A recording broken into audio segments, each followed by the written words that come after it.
Welcome back to the Becoming Relentless podcast. Thank you for tuning in. I know this is your favorite podcast. I am your host, Eleanor McCabe, IFBB Bikini Pro, and Team Mahaley Coach. And I am joined by Cecily Wesh, Team Mahaley Coach. And Danielle Kussenberger, Team Mahaley Coach. And today we're going to do a fun one. We're going to debunk some of these popular fitness myths that we've been seeing. I don't know why these are still around. I know. It's almost like an LOL because we know they're we've been educated for years now that these things don't work, but we still see them on Instagram. Sometimes I think it's a joke. I'm like, oh, this must be a joke reel. Yeah, and like then a meme. No way. Yeah, Let me tell y'all. I was scrolling on IG yesterday, and you can't believe I'm gonna have to show y'all what I saw. There was this machine. I don't know some type of machine, and it had a vibrating thing and tape that you would tape onto your body, and it would shake. Oh yeah, and it would supposedly burn body fat. No, it does not. No, it does not. You're sitting there and you're just going to be burning body fat because it's shaking. No. Interesting. Yeah. I'd love to hear the reasoning behind that. I'd love to hear the science. Because you know that there's some kind of science around it. Yeah. Yeah, they quote some study or something. Yeah. But what? No, just go to the gym, eat right, and then you'll be good. Put in the work and it'll happen. I think people just want the quick fix. Yeah. And so that's how stuff like that gets popular. Because they're like, oh, easy. You just tape it to yourself and I'm going to burn fat. Yeah. It's not going to be that easy. Sorry. No, sorry. The quick fix is being on a diet. Yeah. That's your quick fix. Dude, if you're someone who doesn't follow a diet and then you hit diet Monday through Friday, by Saturday, you're going to feel like your best self ever. Yeah. That's your quick fix. Yeah. Literally. Oh, man. Anyways, we'll dive into it now. So we had a list of topics, and I think one of the ones that Cecily brought up was newbie gains. And just bear in mind, we haven't talked about this previously. This is going to be us sharing our opinions to each other for the very first time. Yeah. Yes. I'm excited for this. Okay. I want to hear yours. So newbie gains. So I do think that there is a little bit of some fact behind newbie gains, because let's think about a new beginning athlete who's someone who's never trained before, and they go in and they start training. They're going to see phenomenal progress. But the reason newbie gains is coined newbie gains is because they make the progress in the first 3 months, and then there's no more progress to be had, or they aren't going to progress as much because all their newbie gains, they've achieved their newbie status and they're no longer newbies. But the reason I think that this isn't necessarily true is because people become complacent after the first 3 months, and they're like, well, this has worked for me for this long, so I'm going to keep doing the exact same thing and not try to progress. And this is especially in the weight room. I see people who have been in the gym and, progressing and getting their newbie gains. And then for they're 6 months in and they're still using 5-pound dumbbells on the lateral raises. Girl, lift some 15s. And so I think that the reason why newbie gains is a myth is because what's the root cause of the problem is that people aren't continuing to push themselves, and they aren't actually making progressions in the gym, and they've just allowed themselves to be like, well, this has worked for me. I don't need to keep putting in work. And so they kind of lose themselves, and this has worked before, so I don't need to continue to improve upon anything else. I wasn't expecting you to say that, and I completely agree. I completely agree. Yeah. If you stop progressing in the gym, you're not going to, how do you, if you stop progressing, you can't progress. It's literally in the words, in the sentence. Mm-hmm. Yeah, I guess hearing that, because I didn't know where you're going to take it either. I can agree with that. I think maybe there is some slight newbie gains that exist to a point, but what you're saying, I agree with. I think you get to a certain point in your journey, and you may, if you don't have the proper education, or if you don't have a coach and you're just doing this all yourself and feeling it out, then yeah, it's easy to just be complacent because you're like, well, using these weights worked for me before, so I'll just keep doing it. You don't have a reason to progress. Yep, yeah, and they stand within the 8 to 10 rep range, and they just aren't pushing themselves anymore. Yeah. It's not hard anymore. You have to make it challenging. Mm-hmm. That's how you progress. Nothing good comes easy. Yep, exactly. Yeah. Which totally makes sense, because bodybuilders, and us as bodybuilders, as advanced trainees, we continuously make progress. And you could say like your rate of gain could be compared to newbie gains, like switching from figure to wellness. You're completely wellness now. Yeah. And that took 6 months, 4 months. I think it's been 4 months. I think it's only been 4 months. Yeah. Yeah. Yeah. And like that could be considered newbie gains, but you've been training advanced for a long time. And not like advanced PEDs, advanced like as training. Yeah. That's a very good point. Yeah. Yeah, that is completely. Yeah, it's kind of like if you're like going from CrossFit to bodybuilding, some just completely different like program. Like you're going to have those newbie gains. Yeah, and if we think about like newbie gains in any aspect, I think where it's like, if newbie gains is true, then why would anyone continue to progress past that point?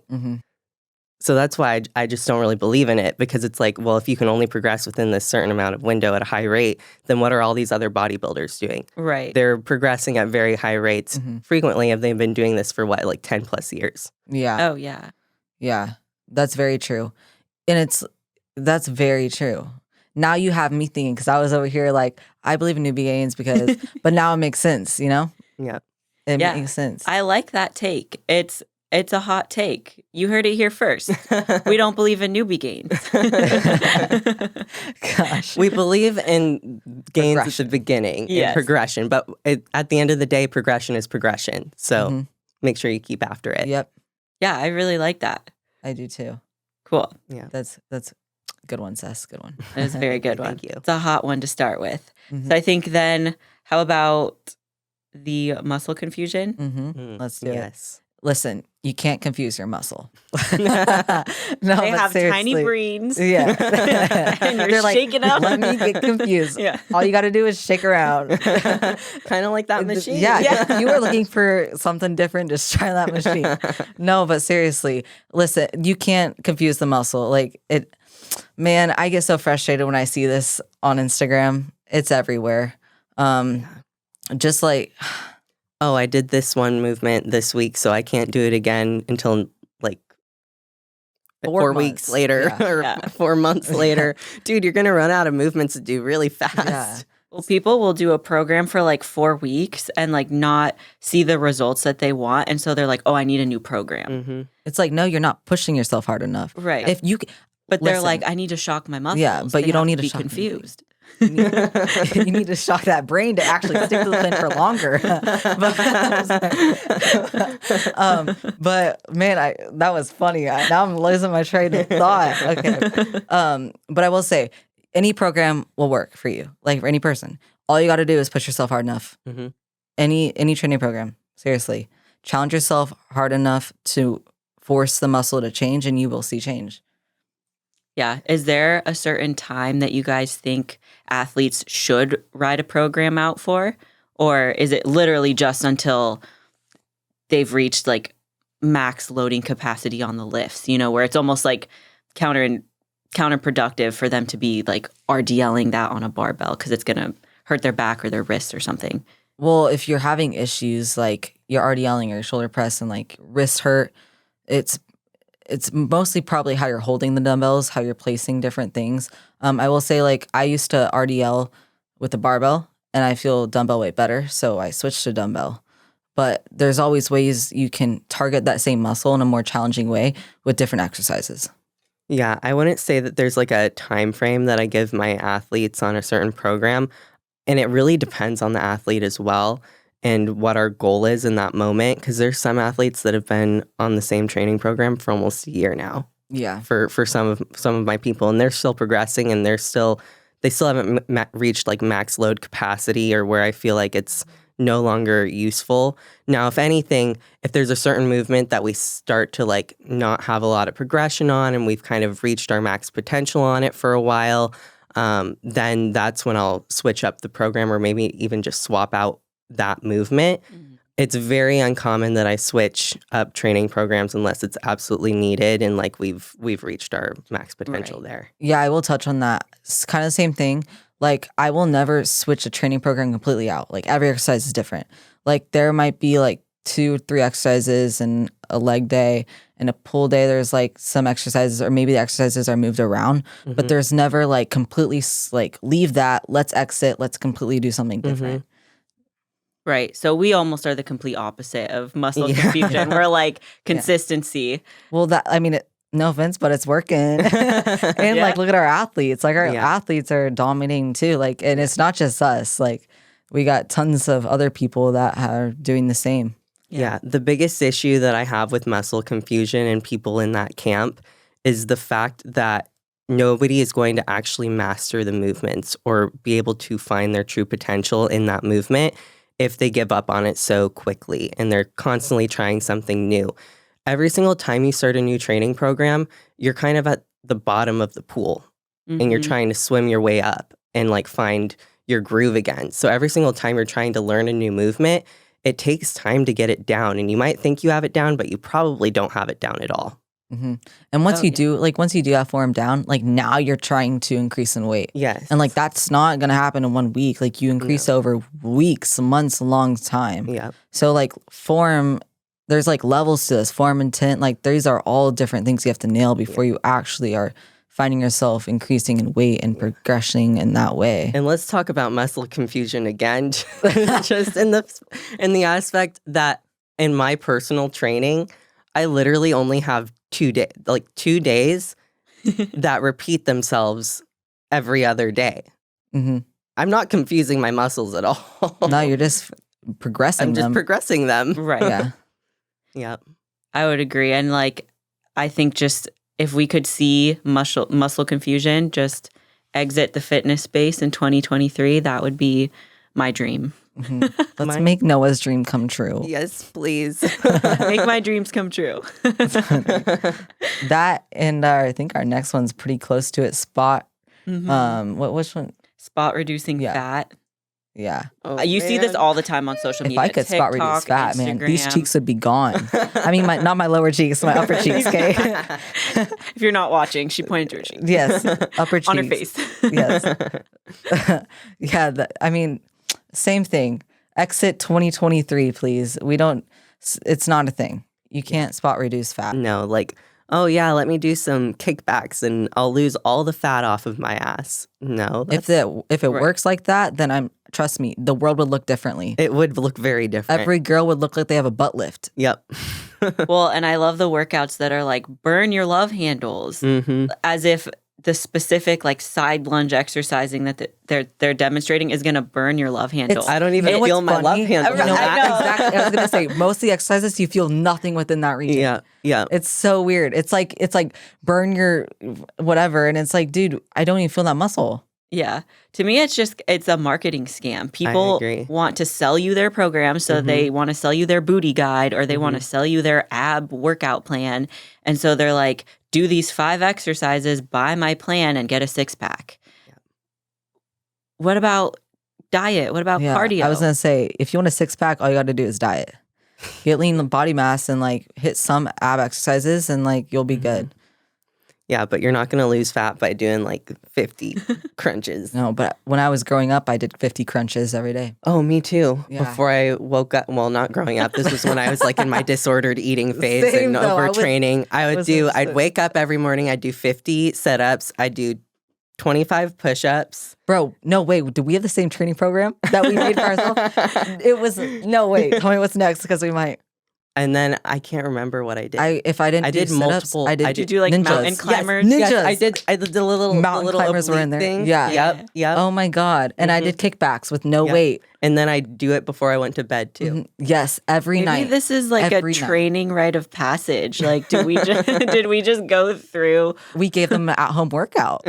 This is a free at-home workout. It's gonna blast the You're fat gonna- away. Yep, Yeah. you heard it here first. I hope you can really hear the sarcasm through our Seriously. voices in this. It's all a joke. Please don't do it. No, seriously. If you want to make progress, don't do what we did when we were going up. No. Do what we do Yeah. now. Yeah. Yes, exactly. You cannot spot reduce fat. I don't care what anybody says. I don't care any pseudoscience that you claim. You cannot. You can't spot reduce fat. That's just it's not. You just possible. have to lose fat all over your body. And you can't choose Yeah. like where it comes from.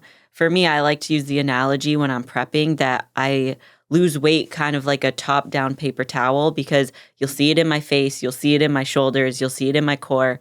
And like the last 4 weeks, you might see it in my glutes. It's not till like 2 weeks out that you're like, oh, But she's you're- peeled. yes. You know, like it's like top down. Yeah. Yeah. I wish I could lose fat from my legs immediately, but I Yeah. can't. I can't choose that. That's just, it's fat loss, it's cardio, diet. Almost, it's kind of like being a girl.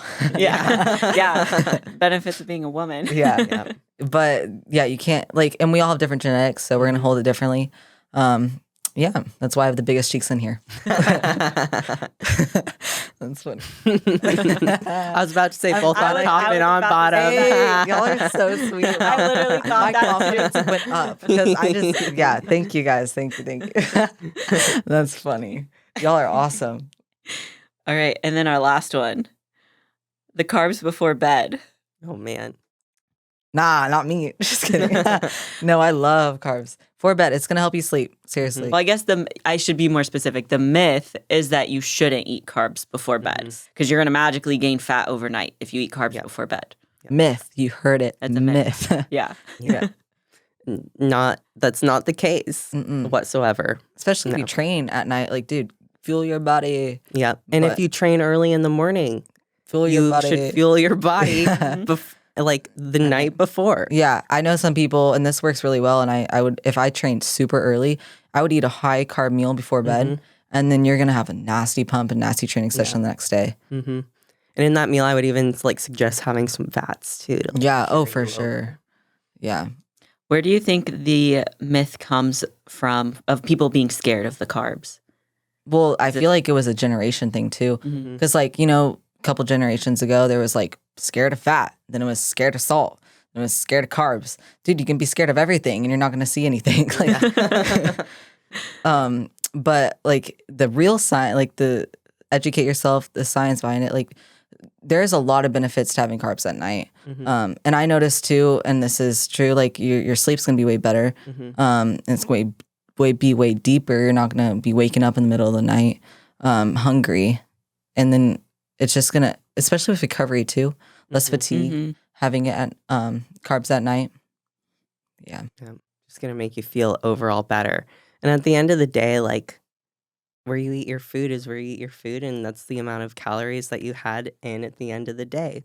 Like, yes, there's a way to prioritize your like how you eat and where you place things, but that's not going to either make you gain weight or lose weight. It's calories in is calories out at the end of the day. Yeah, I agree. 100%. I would agree too. Yeah, I do. So last year I was I was on meal plan. I was in prep. I wasn't on meal plan. I was in macros, and I was like, in prep, your mind plays games with you. So I would have less carbs at night. Dude, I was just about to say this. Oh, I know Shaking my this- head at my old self. No, yeah, I would have less carbs at night, and I wake up and I'd have cardio, obviously fast cardio, and I would always wonder why I'm so tired and so fatigued during cardio, but like I'm not eating that low amount of food. Girl, you weren't eating that many carbs at night. Like, what did you expect? Yeah. And that also goes with meal timing. Like, don't have a meal really close to bed, No. but also don't have it 4 hours before bed. Yes. You're going to wake up hungry and wonder why you're so fatigued. Yeah. So my thing was like in prep, same. And I think, I don't know why I had this fear. It was a scale thing. So Mine was too. yeah, like it was like, oh, if I eat too many carbs at night, I'm going to wake up and be heavier on the scale. But my argument against that now, knowing what I know now, is that if carbs are going to help you sleep better, they're going to help you recover better, and you're not waking up starving, then have the carbs at night. Because even if you do, if you're thinking about putting carbs at night to help you with sleep, even if you do see a slight fluctuation on the scale, what matters most is going to be the consistency over time. Yeah. So you might see a scale fluctuation. It's not going to last. And I promise you didn't put on a pound of fat. I promise. It's water. That just doesn't happen. Yeah. Yeah. And I will Yeah. say, if you have better sleep, your cortisol is going to be less, inflammation is going to be down, fatigue is going to be down. So the scale's probably going to be down as well. Yep. True. And you're going to look and feel way, way better. And think about peak week too. That's when it clicked for me. Yeah. Was when I got a super high carb meal peak week right before I went to bed, and I woke up 2 pounds lighter. I was like, Wow. Oh, You're like, yeah, I was like, this is what I this is what I should have been doing. Yeah. Yeah. you know what's even more messed up? I also would cut off my water at a certain amount of time because I would be, I'd be like, if I have You got less it. liquids in me by the time I wake up, I'll be even lower on the scale. Do not let the scale dictate what you do. bro. Yeah. It is a flawed thought process. I think that's a bonus tip in Yes. this episode. Dude, Yeah. I got a lot of tips in here. Don't do what we used to do. Yeah. Same with the workout programs at home. Again, don't Yeah. do it. Learn from our mistakes, Yeah. please. Don't intentionally dehydrate yourself or starve yourself or overwork yourself. So, yeah. Boom, we got it. At the end of the day, you want to feel good. Yep. Eat your carbs at night. hmm Eat your carbs at night. You're going to Yeah. feel really good. I promise. Yep. And I do like what you said, though. I do feel better when I have some fats in there for sure. I love fats in the morning and at night Yep. and throughout the day, but I make sure that my fats are in those 2 meals. Yeah, and we'll definitely do another topic like debunking more fitness myths, and fat's not making you fat is definitely going to be one Oh, stay tuned. that we debunk. Yeah. We got a lot in there, and they're gonna be funny like this. I Yep. promise. Yeah, we got it. We definitely have to do more because there's so many. Yeah, And or if there's any that you want to hear Ooh. from us, send us them. You know please. what? Hit us up when this drops. We're gonna put that on our stories in the podcast story. We'll see what myths that y'all have heard or y'all like anything you're struggling with, even if it might be true. Like or what did you fall for? yeah, Yeah. like we want to know because I promise we fell for it too. Yeah, Yeah. we probably I mean, Probably 10 case times point, harder. carbs, no carbs before bed. We Yeah. all did that. We literally did that, and it wasn't that long ago. Weirdly enough, but now like we're educated. Yeah. Yeah. All right. Well, thank you guys so much for listening. I hope we helped debunk some of these fitness myths for you. We're going to be doing this all year long. So drop your fitness myths in our question box and stay tuned for the next episode. See you soon. Have a wonderful day. I hope y'all really enjoyed the podcast today, leaving it feeling more relentless than ever. But we have a few things that we would love to ask of you, so I'm going to give this over to Noah. Thank you guys so much for listening. If you could, I know that this is your new favorite podcast. Please leave a 5-star rating and review. Leave any comments and questions below. And make sure that you're sharing across social media so that all of your friends get to listen to the greatest podcast on earth. And if you have any questions about any topics that we talk about or anything at all, fitness, competing related, anything, we comment, we'll hit you back up, Instagram or in the podcast under, if the comment box is there, then we will definitely answer your questions and help you out as best as we can. Absolutely. So leave those 5-star reviews. Let us know. And we'll talk to y'all again soon. Have a relentless day. Bye.